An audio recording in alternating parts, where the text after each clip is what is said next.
warahmatullahi wabarakatuh. Perkenalkan, nama saya Putri Katul Jana dengan NIM 4042 1043 dari Program Studi Pendidikan Bahasa Indonesia. Pada kali ini saya akan memaparkan pada bagian proposal seminar sastra yang terdiri dari bab 1 hingga bab 3.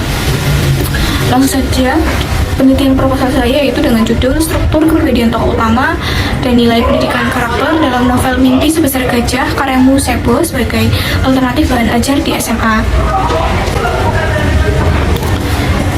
Pada bab 1, bagian pendahuluan, poin latar belakang masalah, novel Mimpi Sebesar Gajah menceritakan seorang siswa yang duduk di bangku SMA yang bernama Bening yang selalu mencintai dunia teater dan bercita-cita sebagai pemain teater besar. Selain itu, dirinya juga bertujuan untuk menggait kakak kelasnya yang bernama Togi yang dibantu oleh geng Ceribel yang merupakan para sahabatnya sendiri. Bukan hanya konflik mengenai percintaan dalam novel ini, juga terdapat konflik antara sang tokoh utama dengan mama dan omanya mengenai cita-cita dari Bening yang ingin menjadi seorang pemain teater besar. Bahkan dengan Togi yang merupakan kakak kelas incarannya itu.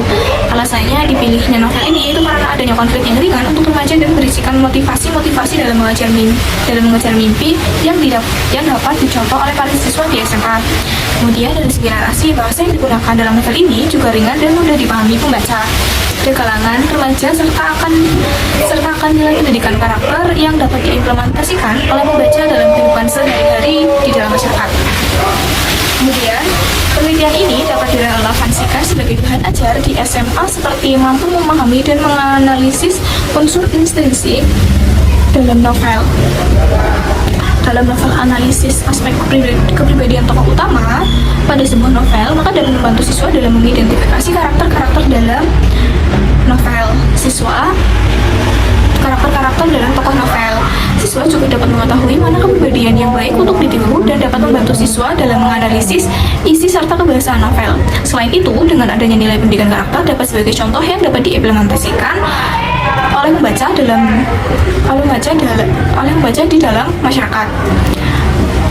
Menurut Widodo dan Sesmadi, bahan ajar merupakan seperangkat sarana atau alat pembelajaran yang berisikan materi pembelajaran, metode, batasan-batasan, dan cara mengevaluasi yang didesain secara sistematis serta menarik dalam rangka untuk mencapai tujuan yang diharapkan, yakni mencapai kompetensi atau subkompetensi dengan segala kompleksitasnya. Huberti tahun 2014 halaman 184. Kemudian B, pembatasan masalah. Dalam penelitian ini digunakan sebagai batasan agar tidak ada penyimpangan dan pelebaran masalah, sehingga batasan masalah dalam penelitian ini akan berfokus pada unsur intrinsik, struktur kepribadian tokoh utama dan nilai pendidikan karakter dalam novel Mimpi Sebesar Gajah karya Musebo sebagai alternatif bahan ajar di SMA yang meliputi struktur kepribadian tokoh utama berdasarkan teori Sigmund Freud, yakni id, ego, dan super ego. Nilai pendidikan karakter dalam novel Mimpi Sebesar Gajah karya Musebo dan relevansinya sebagai bahan ajar di SMA. Kemudian rumusan masalah itu pertama ada berdasarkan latar belakang masalah di atas, maka kita rumuskan masalah dengan penelitian ini sebagai berikut. 1. Bagaimana unsur intrinsik dan novel Mimpi Sebesar Gajah karya Musebo. Bagaimana struktur kepribadian tokoh utama dalam novel Mimpi Sebesar Gajah karya Musebo. 3. Bagaimana nilai pendidikan karakter terdapat dalam novel Mimpi Sebesar Gajah karya Musebo. 5. Bagaimana relevansinya novel Mimpi Sebesar Gajah karya Musebo sebagai bahan ajar di SMA. Kemudian manfaat penelitian itu ada manfaat teoritis yang diharapkan dapat memberikan masukan dalam pendidikan sastra, khususnya menggunakan pendekatan psikologi sastra. Kemudian diharapkan dapat membantu pembaca dalam mengembangkan pengetahuan mengenai psikologi sastra yang berkaitan dengan novel Mimpi Sebesar Gajah. Kemudian diharapkan dapat memberikan manfaat baik secara teoritis maupun praktis. Kemudian secara praktis, penelitian ini dapat memberikan masukan dalam penelitian sastra, khususnya yang menggunakan pendekatan psikologi sastra. Kemudian membantu pembaca dalam mengembangkan pengetahuan mengenai psikologi sastra yang berkaitan dengan novel Mimpi Sebesar Gajah. Kemudian bab 3 kajian teori yaitu unsur intrinsik novel menurut Amalia dan Fadila Sari tahun 2022 halaman 119 sampai 171. Unsur intrinsik karya sastra yaitu unsur-unsur dari dalam karya yang berperan penting sehingga memungkinkan sebuah karangan menjadi karya sastra atau citra cipta sastra. Kemudian struktur kepribadian, menurut Sigmund Freud, faktor yang mempengaruhi kepribadian adalah pada faktor historis masa lampau dan masa kontemporer. Analoginya, faktor bawaan dan faktor lingkungan dalam membentukkan kepribadian individu. Kemudian Freud membahas pembagian psikisme manusia. Id terletak di bagian tak sadar yang merupakan reservoir pulsi dan menjadi sumber energi psikis. Kemudian ego terletak di antara alam sadar dan tak sadar yang bertugas sebagai penengah yang mendamaikan tuntutan pulsi dan larangan superego.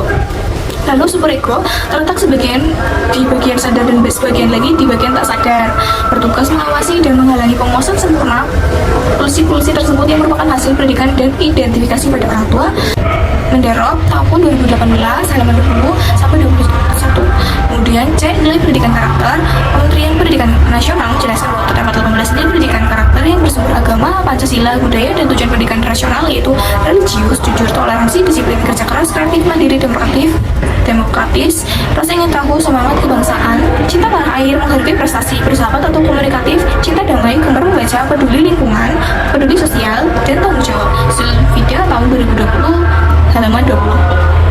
Kemudian bahan ajar menurut Kokasi tahun 2021 halaman 1 adalah suatu yang digunakan oleh guru atau peserta didik untuk memudahkan proses pembelajaran. Bentuknya bisa berupa buku bacaan, buku kerja LKS, maupun tayangan, mungkin juga merupakan surat kabar, bahan digital, paket makanan, foto perbincangan langsung dengan mendatangkan penutur asli. Instruksi-instruksi yang diberikan oleh guru, tugas tertulis, kartu, atau juga bahan diskusi antar peserta didik. Kemudian penelitian yang relevan itu ada penelitian Romadianti dan Pramesti, yaitu dengan judul analisis kepribadian tokoh utama dalam film pendek, Jagat Raya, Kajian Psikologi Sastra, serta relevansinya sebagai alternatif bahan ajar. Kemudian karya Hirantip dan Nur Hasanah dan kawan-kawan, yaitu analisis kepribadian tokoh utama dalam novel Manusia dan Badainya karya Syahid Muhammad serta pemanfaatannya sebagai bahan ajar di SMA. Kemudian Milik Siregar, Malik, dan Indayati, yaitu dengan judul Kepribadian Tokoh Utama dan Nilai Pendidikan Karakter dalam novel Guru Aini karya Andrea Hirata. Kemudian karya Samsudin tahun 2020 dengan judul Nilai Pendidikan Karakter dan Psikologi Tokoh Utama dalam novel Suatu Dahlan karya Krisna Bichara. Kemudian yang terakhir ada Yesiva tahun 2023 dengan judul Kepribadian Tokoh Utama novel Pasung Jiwa karya Oki Madasari dan pemanfaatannya sebagai bahan ajar teks sastra. Kemudian kerangka berpikir seperti yang saya tampilkan dalam itu novel Misi Besar Gajah kemudian dikaji berdasarkan unsur intrinsik, lalu nilai pendidikan karakter, kemudian menggunakan teori kepribadian Sigmund Freud yang terdiri dari 3 yaitu id, ego, dan sumber ego, kemudian menjadikan bahan ajar. Lalu bab 3, metode penelitian. Tempat dan waktu penelitian ini tidak terikat dalam satu tempat karena objek yang diteliti merupakan karya sastra berupa novel dengan judul Mimpi Sebesar Gajah karya Musyeko. Waktu yang dibutuhkan dalam penelitian ini berlangsung dari pengajuan judul hingga penelitian selesai dari bulan November 2024 sampai bulan April 2025 berikut di bawah 2025. Maaf kesalahan karena saya tidak menampilkan tabel penelitiannya. Dia pada pendekatan penelitian, yaitu pendekatan yang digunakan dalam penelitian ini adalah deskriptif kualitatif. Metode penelitian kualitatif merupakan metode penelitian yang digunakan untuk meneliti pada kondisi objek yang alamiah, di mana peneliti yakni sebagai instrumen kunci teknik pengumpulan data yang dilakukan secara triangulasi. Analisis data bersifat induktif dan hasil penelitian kualitatif lebih menekankan makna daripada generalisasi.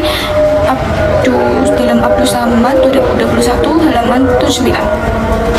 Kemudian subjek dan objek penelitian yang digunakan dalam penelitian ini yaitu kutipan novel dengan judul Mimpi Sebesar Gajah karya Musyeko yang diterbitkan pada tahun 2020 yang dalam rapat tersebut terdapat unsur intrinsik, nilai pendidikan karakter, dan hasil analisis teori Sigmund Freud yang objek dalam penelitian ini adalah novel Mimpi Sebesar Gajah. Kemudian teknik pengumpulan data, yaitu teknik pengumpulan data yang digunakan dalam penelitian ini yakni teknik baca dan catat. Teknik baca digunakan untuk memperoleh data dalam hal ini yakni dengan membaca novel Mimpi Sebesar Gajah. Kedua, teknik catat setelah membaca novel selanjutnya dilakukan pencatatan berupa kalimat-kalimat atau kutipan yang terdapat dalam novel Mimpi Sebesar Gajah yang mengandung unsur intrinsik kepribadian tokoh utama berdasarkan teori psikoanalisis Sigmund Freud dan nilai-nilai pendidikan karakter serta relevansinya sebagai bahan ajar di SMA. Teknik analisis data yaitu data yang digunakan yang sudah dikumpulkan maka dianalisis dengan menggunakan teknik analisis kualitatif. Berikut analisis data kualitatif menurut saya tahun 2021 yaitu reduksi data, penyajian data, kesimpulan atau verifikasi. Kemudian teknik absen data yaitu yang digunakan dalam penelitian ini. Teknik absen data triangulasi. Menurut FUS, triangulasi teori adalah melihat data dengan berbagai teori yang berbeda-beda, terutama menggunakan teori yang kontradiktori untuk melihat satu set data yang sama. Dalam Eurosjada 2020 halaman 238. Terima kasih, demikian pemaparan materi dari saya. Mohon maaf karena masih banyak kesalahan dari tutur kata secara lisan maupun secara tertulis yang melalui selindia yang saya paparkan. Demikian, sekali lagi mohon maaf terus-terusnya. Terima kasih. Wassalamualaikum warahmatullahi wabarakatuh.